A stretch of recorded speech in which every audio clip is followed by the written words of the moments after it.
Welcome back to another video lecture in abstract algebra. In the last video, we talked about polynomials and how to determine if a given polynomial is reducible or irreducible over a ring. We have developed a number of tests to determine when is a polynomial irreducible. In this lesson, we will be talking about irreducible polynomials in particular and the things that we can do out of it. So, in this lecture, we will be doing the following. So, let's say f of x is an irreducible polynomial over f. We will show that the ideal generated by f of x, which consists of all the multiples of f of x, so this contains all the polynomials which has f of x as a factor. We will show that this ideal is a maximal ideal of f of x. Again, when we say that an ideal is maximal, it means to say that if this is the ring f square bracket x and this is I, then there are no ideals over here, or there are no ideals intermediate between I and f square bracket x.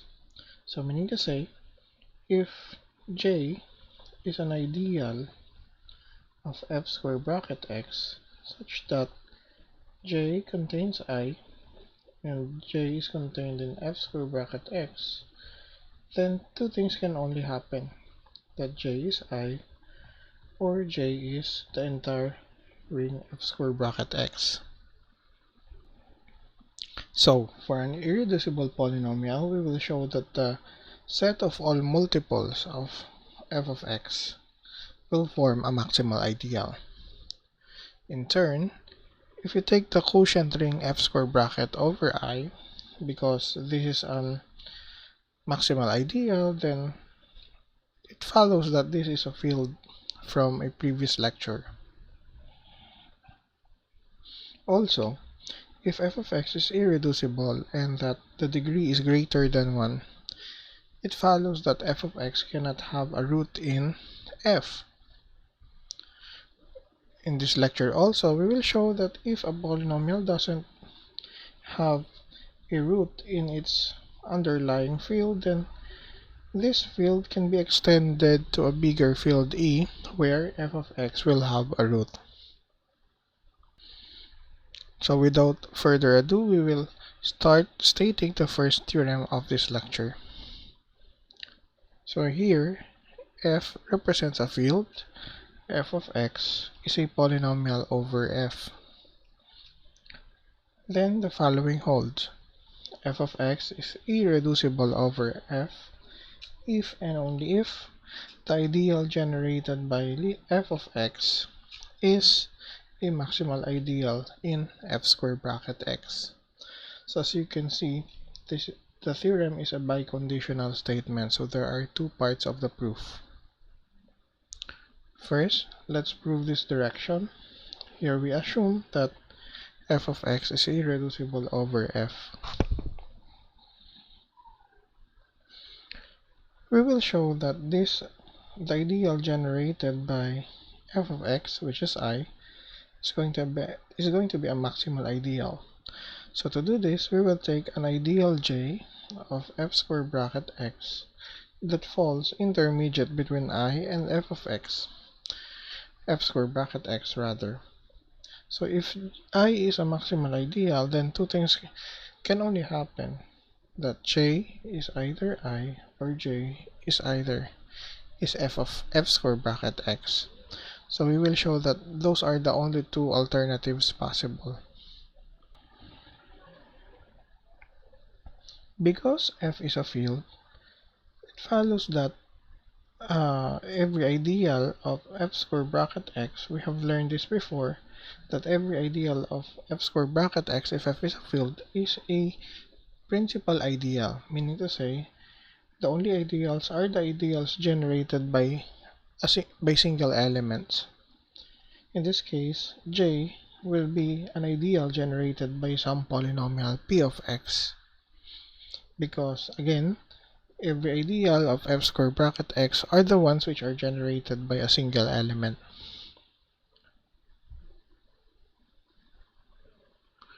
Because f of x is in I, right?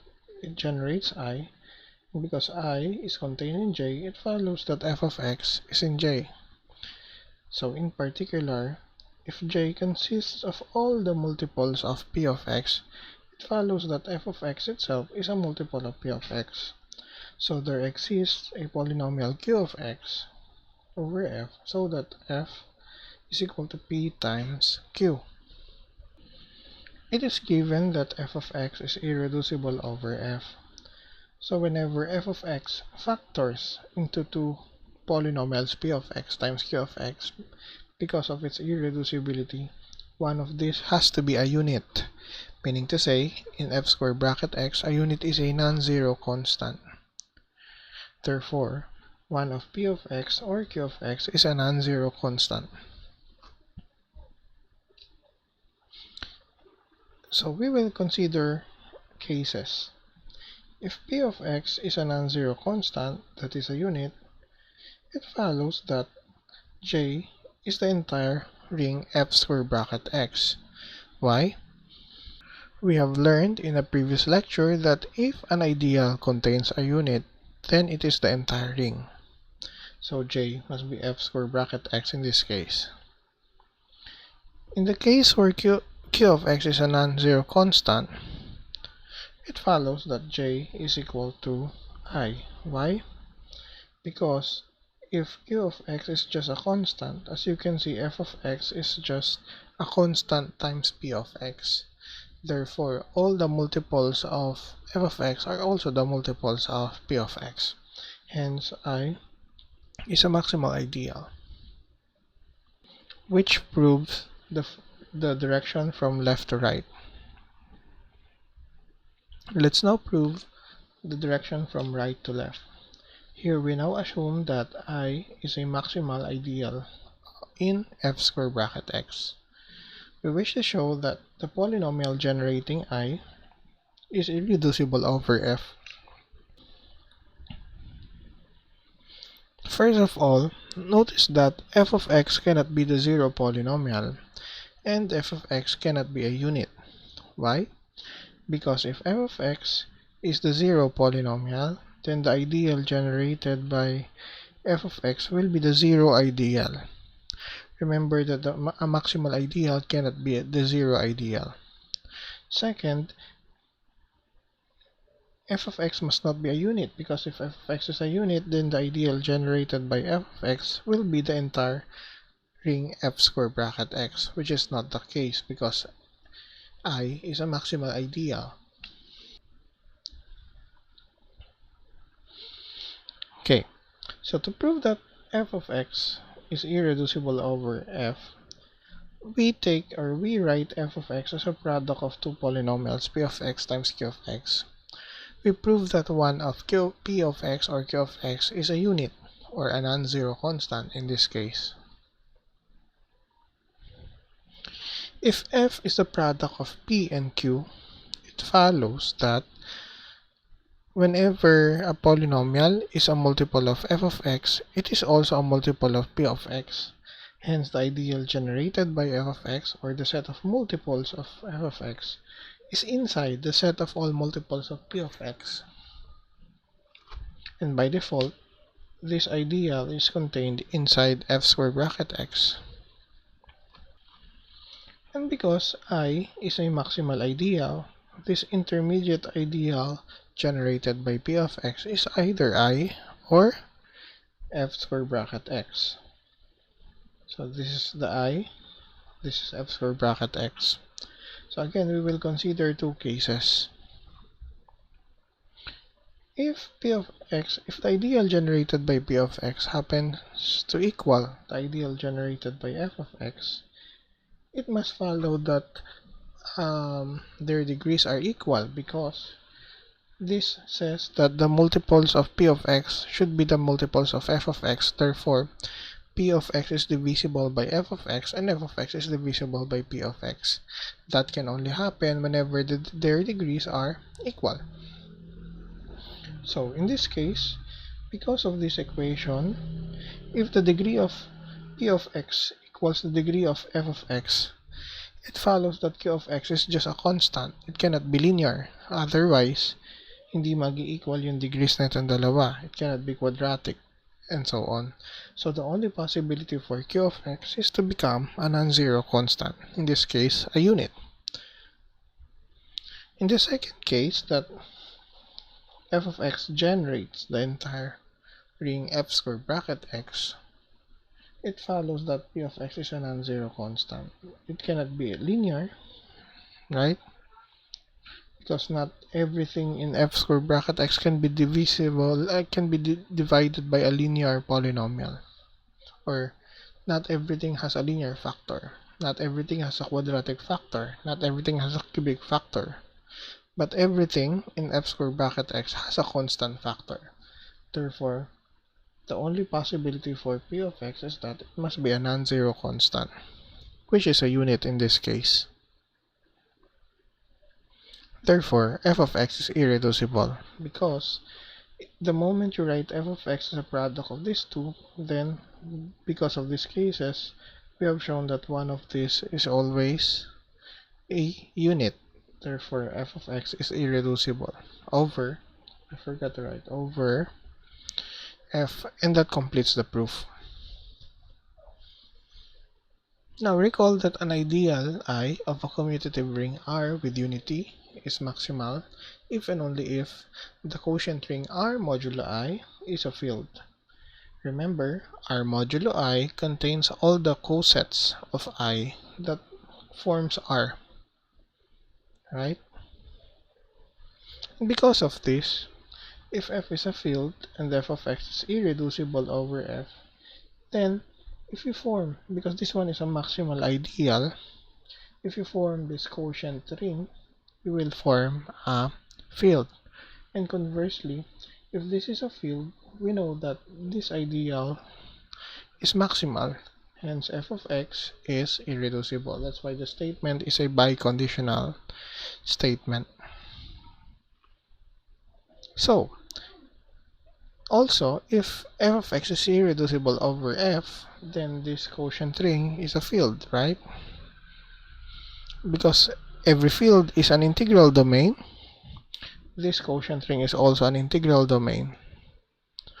And because this quotient ring is an integral domain, do you remember that this ideal must be a prime ideal? Again, what do you mean by a prime ideal? An ideal P is prime if what? So definition, if whenever the product AB is in P, then two things can only happen. Either A is in P or B is in P. Okay? So this one follows as a corollary. So if f is a field and f of x is irreducible, if f of x divides p of x times q of x, then where by the way p of x and q of x are polynomials over f, then either f of x divides p of x or f of x divides q of x. This is because if f divides p times q, shorthand na lang, tatanggalin ko na yung bracket, parenthesis x. This means that PQ is divisible by F, so in other words, the product PQ is in the ideal generated by F. Because the ideal generated by F is a prime ideal by the above argument, no? It follows that either P is in the ideal generated by F or Q is in the ideal generated by F. And that means to say that F divides P or F divides Q. So, this is a property enjoyed by irreducible polynomials. Whenever an irreducible polynomial divides a product over a field, then it must divide one of the factors. Let's look at this example. Let's look at f of x, which is x squared plus x plus 1. Prove that f of x is irreducible over the field z sub 2 and construct the addition and multiplication table for the field. We are now sure that this quotient ring is a field because this is irreducible, right? So this is a field. Let's list down the elements and then construct the addition and multiplication table. Also, after listing down the elements of this field, we show that this field has an element row in which row squared plus row plus 1 is equal to 0.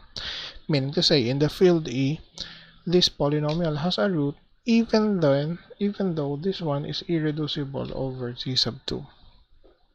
So first, z sub 2 only has two elements, right? 0 or 1. Because this polynomial is degree 2 and it's at most 3, no? One way to prove that this is irreducible is to show that it doesn't have a root over z sub 2. So to do that, we just evaluate f at 0. We do it one by one, so by exhaustion, this is 1, not 0. F of 1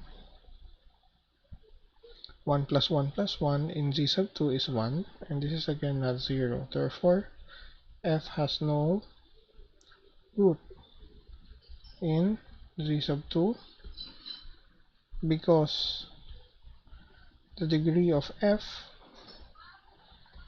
is 2 and it's at most 3.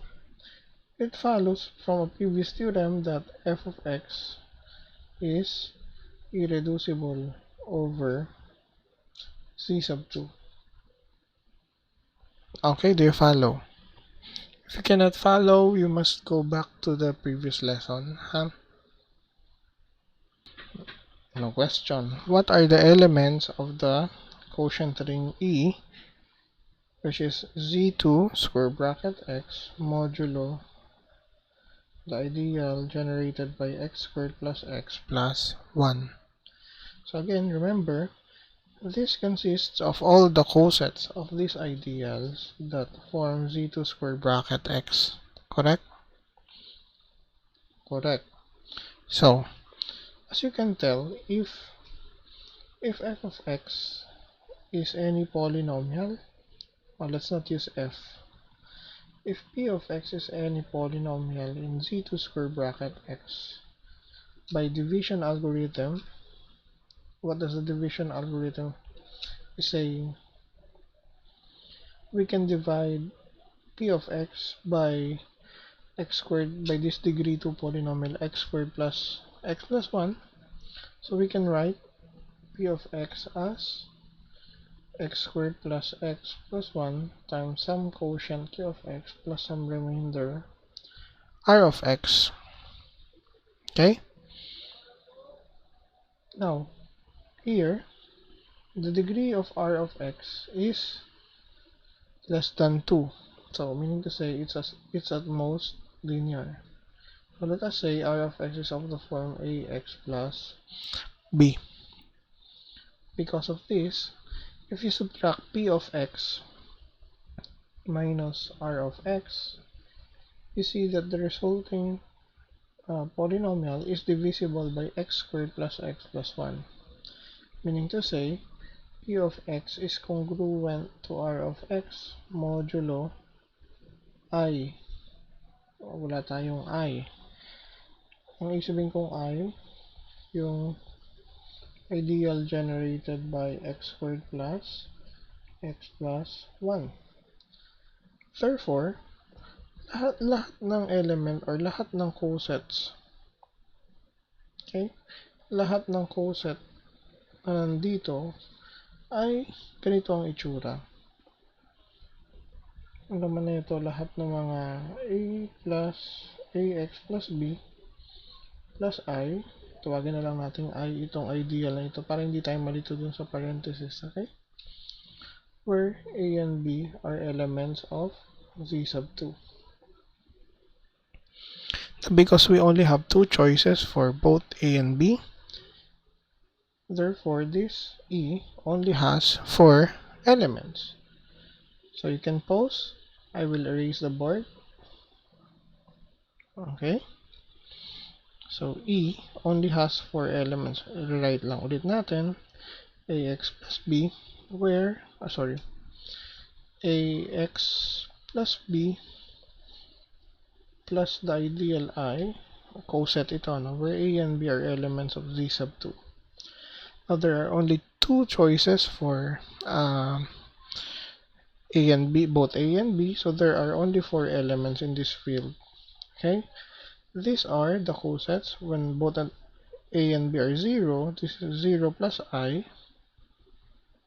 Okay, when A is 0, B is 1, you get 1 plus I. When A is 1, B is 0, this is X plus I. When both A and B are 1, you get X plus 1 plus I. Now, for simplicity of notation, dati gumagamit ako ng brackets or square brackets for the cosets if you don't like to write I. In this case, gagamit na lang ako ng bar, instead of brackets. So, I will denote by 0 bar, the coset that contains 0, 1 bar, the coset that contains 1, x bar, the coset that contains x, and x plus 1 bar, the coset that contains x plus 1. Again, hindi ito mga polynomials. These are actually sets or equivalence classes. Itong symbol na 0 bar, it represents the set of all polynomials with remainder 0 kapag dinivide mo by x squared plus x plus 1. Ito naman yung mga may remainder 1 kapag dinivide sa x squared plus x plus 1. Ito naman yung mga may remainder x at ito yung mga may remainder na x plus 1. So they represent, they are 4 equivalence classes. Okay? By our computation or by the division algorithm, there are only 4 equivalence classes. There are 4 elements in this field. Now we know that this 4 forms a field. Correct? First, how do we construct the addition table? So let's construct the addition table. This should be an abelian group. Okay, wait lang. X bar, x plus 1 bar. Okay. Of course, 0 plus 0 is 0. 0 bar plus 1 bar is 0 plus 1 bar, which is 1 bar. Correct? 0 plus x. Actually, yung 0 bar siya yung parang additive identity, right? So, ito isusulat ko lang ng ganyan. Okay. Now, what is 1 plus 1 bar? What do you mean by 1 plus 1 bar? 1 bar plus 1 bar, rather. By definition of coset addition, ina-add mo lang yung mga under the bar, the representatives. But in Z sub 2, 1 plus 1 is 0. That's why this is 0 bar. So what is 1 bar plus x bar? This is x plus 1 bar. What is 1 bar plus x plus 1 bar? Paano to? Di ba ano to? X plus 1 plus 1. But 1 plus 1 over Z sub 2 is 0. So this is x bar. Okay? So ito rin, x plus 1 bar, x plus x. Ano yung x plus x? This is bar 2x. But over Z sub 2, this is 0. Wala tayong 2. 2 is just 0 over Z sub 2. Kaya ito yung 0 bar. Ano naman yung x bar plus x plus 1 bar? Yung x plus x magka-cancel kasi magiging 2x yun, di ba? So this is 1 bar. Ito naman, x bar. Okay, ano nyo na lang ha. Please verify. Ito yung magiging 0 bar. Okay, so let me erase this scratch. How about the multiplication? Okay, let's try. So let me construct again the table. Alright, this is the multiplication table. Of course, everything multiplied to 0 is 0, so ito gagawin ko lang 0. Okay? So, naturally, yung polynomial na 1, siya yung unity, kaya yung coset containing 1 is also the unity. So, kukopyahin mo lang ito, like so.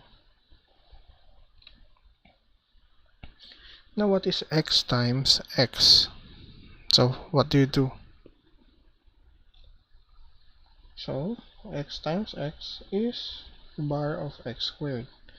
Now, you see yung x squared lumagpas na ng degree 1. So, ang gagawin mo, i-divide mo yung x squared by x squared plus x plus 1.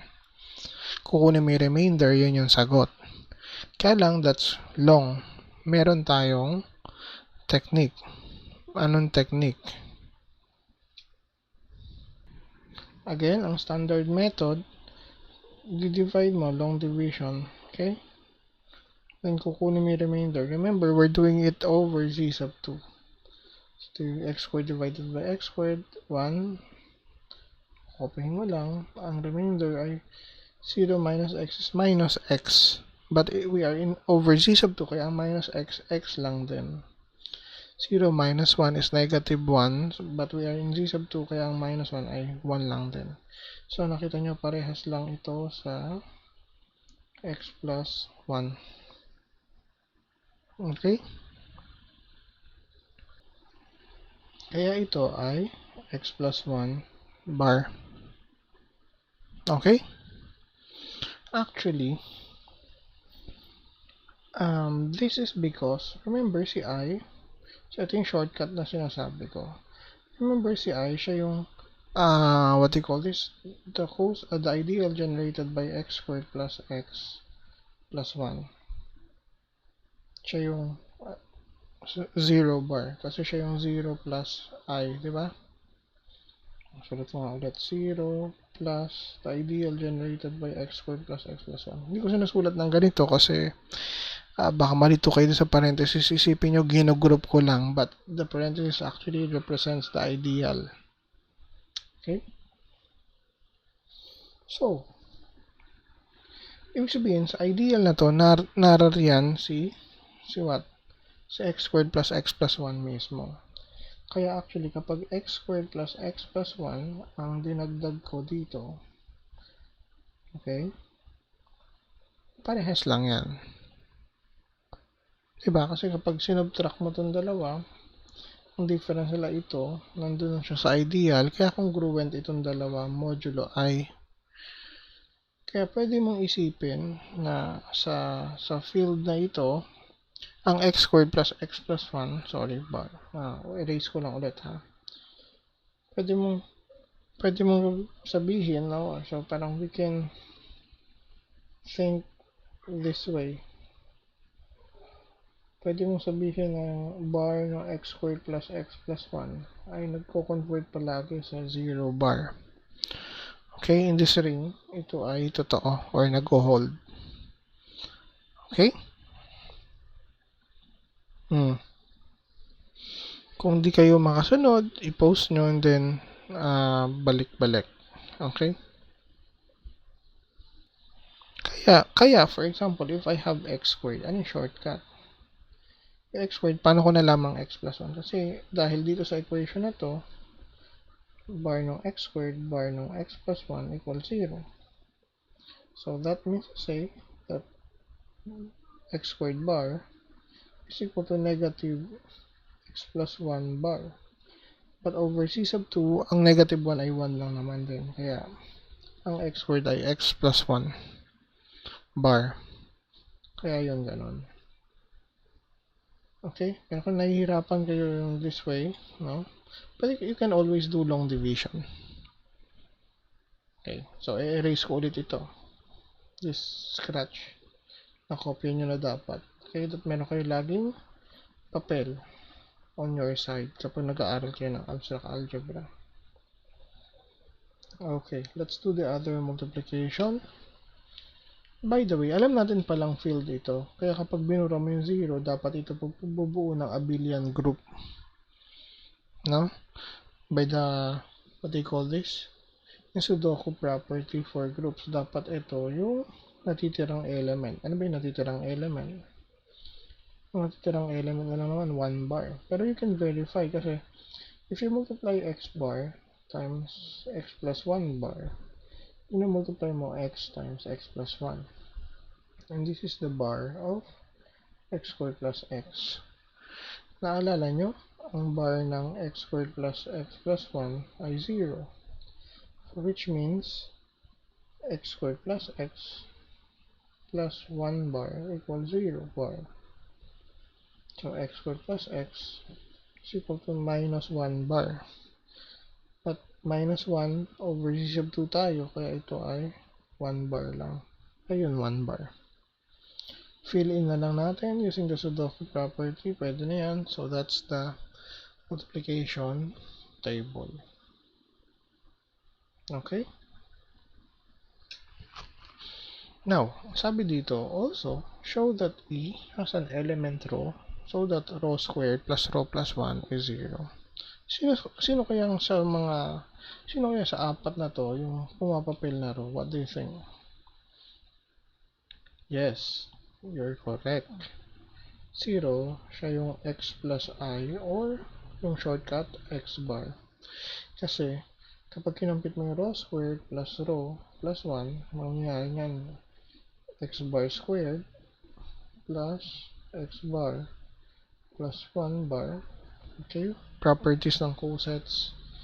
Magiging ano to bale?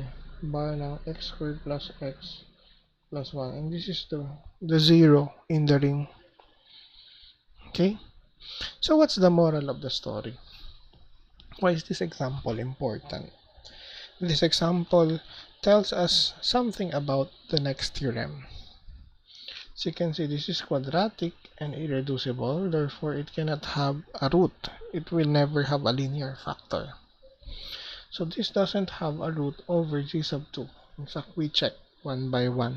Hindi naging root yung 0, hindi rin naging root yung 1. Parang ang nangyari, no? Kahit na walang root ito dun sa z sub 2, nakagawa tayo ng field where this polynomial has a root. Kumbaga, kung wala ka mang root sa z sub 2, don't worry, makakagawa tayo ng field where it has a root. Nice, no? And it turns out that this field will have a subfield isomorphic to z sub 2. Nasa na yung subfield isomorphic to z sub 2? Kapag tinignan mo ito, di ba?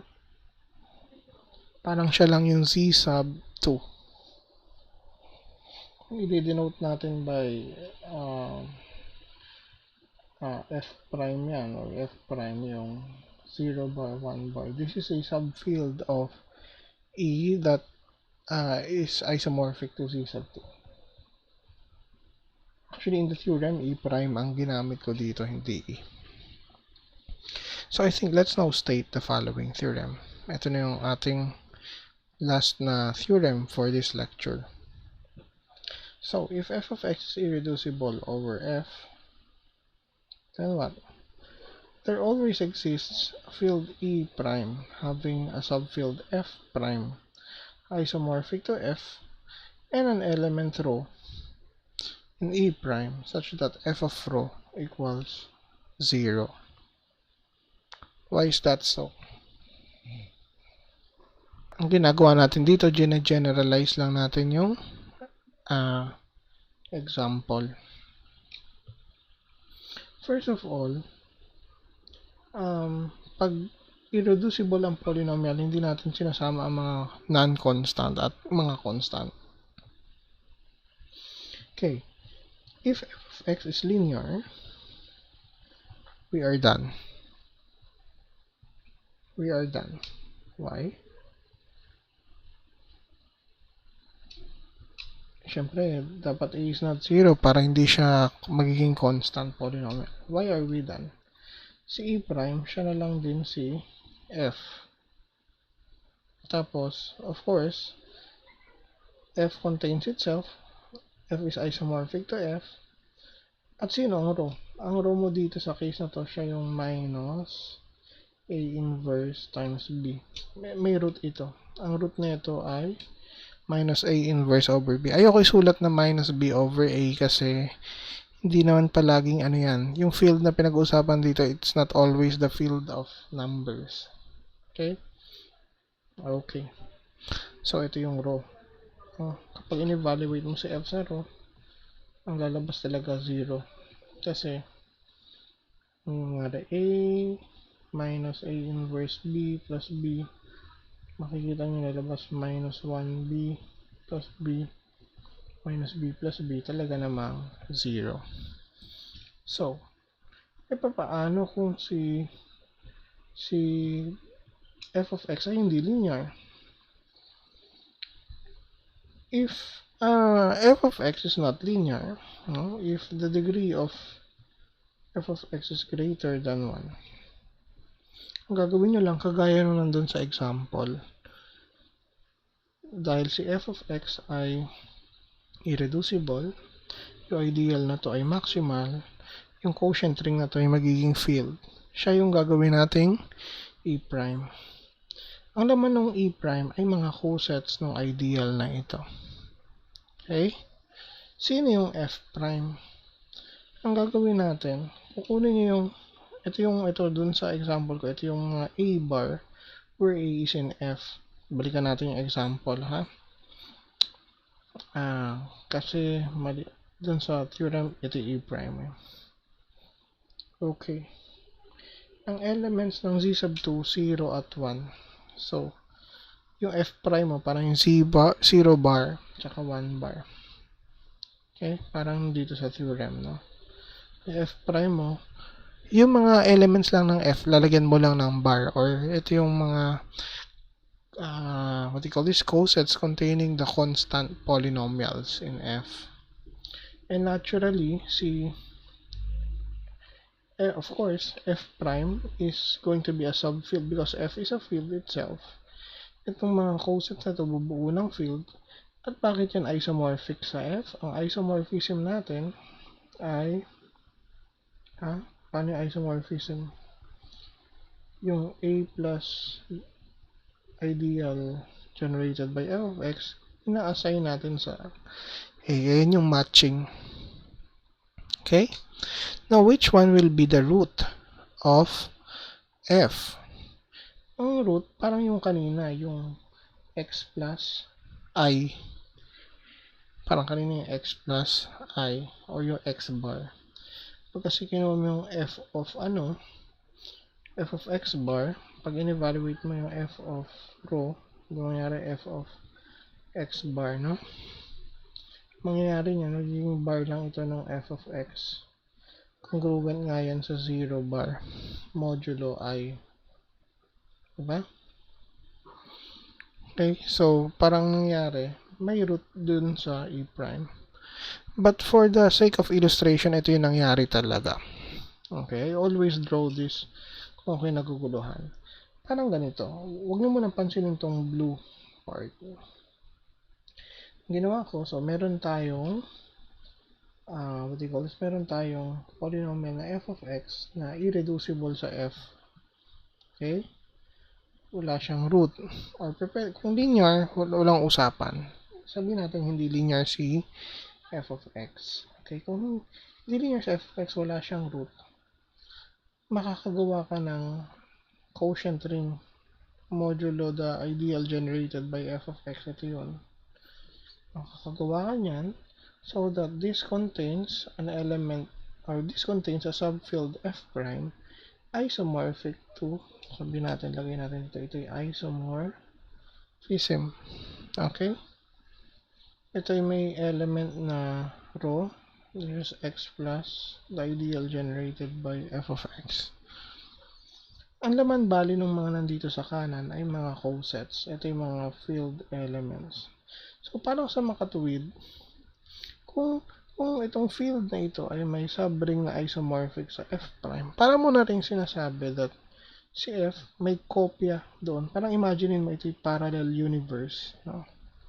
Gumagawa tayo ng parallel universe kung saan sa parallel universe hindi man eksakto yung mga elements, pero kamukha sila ng mga nandito sa normal na universe. Kaya kung sa parallel universe, masasolve mo yung polynomial na ito. Parang somehow, pwede mong i-extend ito sa universe natin. Hindi mo nga lang alam kung ano to. Pag-uusapan natin to in the next few lessons, no? Ano ba yung ina yan?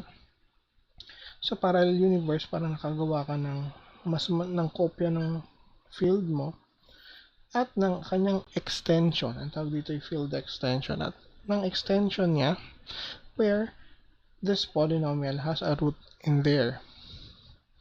So, in turn, parang isipin mo na itong field na ito can be extended upward to a bigger field where finally, itong polynomial na to na walang root sa f, magkakaroon ng root doon sa e.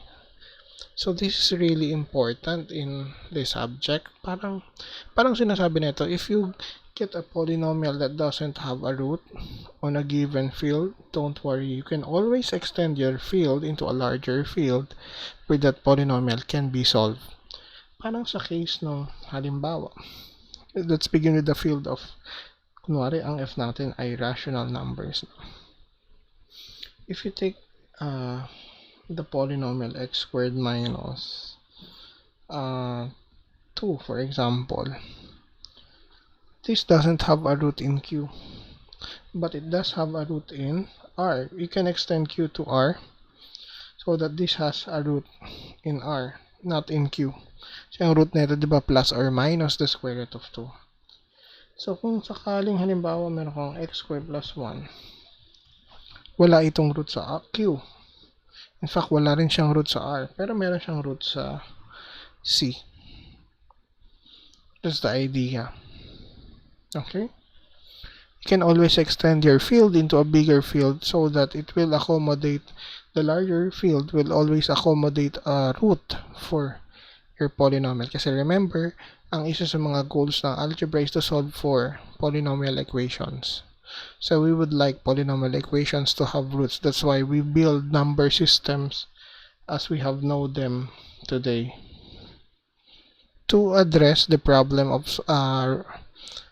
non-existence of roots of polynomials. Kaya tayo gumagawa ng palaking field.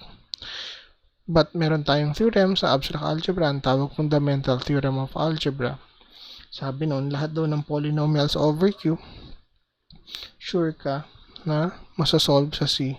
You don't need any field bigger than C.